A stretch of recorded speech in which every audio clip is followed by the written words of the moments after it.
going to pick basketball because it has changed so much. The game doesn't even resemble what it was when we played. It was a much slower game. There were no jump shooting. There were no three-pointers. Little defense. You ran up and down the court and did what we call set shooting. You'd set your feet and you'd look at the basket and you'd shoot the ball. You usually would miss it, so we'd try to get it back. Today the game is so fast, and the kids are so much better players. It's not entirely not the same game. And have any of you heard how the girls played basketball in those days? Mm-mm. You know. The court was divided into 3 sections. Was there 2 players in each section? They were not allowed to dribble. They had to pass, and they could not leave their section. They would throw the ball into the first section. They'd pass to the second section. They'd pass the third section, which was where the basket was, and they would shoot it and miss, and they'd do the same thing over again. The girls were not allowed to run. Well, I was always interested in mechanics, and logging started in Cloverdale at the time. Now jobs were pretty plentiful, and they paid the humongous sum of $2 an hour, which was big money in those days. So I went to work in the woods setting chokers for the loggers. But that was seasonal, and we didn't work all year round. So then I transferred into the mill, and I could see there was no future there. And so a gas station came up for sale in Cloverdale. This was 1954, and I bought into the Chevron gas station.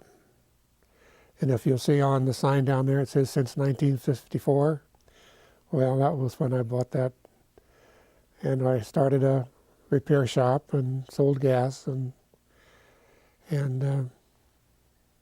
that was the best job I ever had, so I stayed with it. And we're still there. And I guess I rather proud to all of the businesses that were in Cloverdale when I was started have gone. We're the only lone survivors. The only business that could share that honor with me is Barnes Lumber.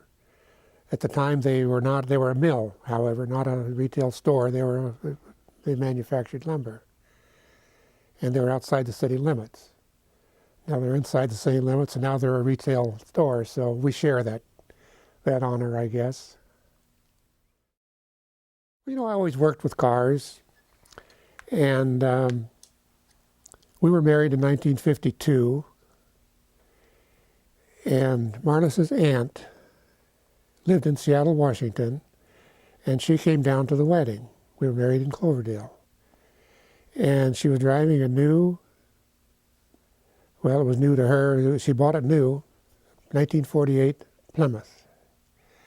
And that was the cutest little car I thought my wife was pretty, but boy, the Plymouth was pretty too. Well, I worked with cars all my life, and if a customer I liked really well had a nice car, well, if they're going to sell it, I'd ask if I could buy it. Sometimes I'd get it, sometimes I wouldn't.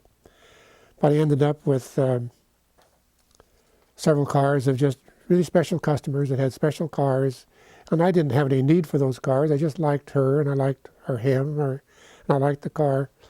And if the price was affordable, I would buy it, and I'd take it home. And then in the 70s, Martha's aunt died, and we inherited that Plymouth that I saw. And so now I've got a small collection of cars out there. Most of them, half of them at least, are just sitters. They haven't been driven sometimes in several years, but I go down to look at them and wipe them down. And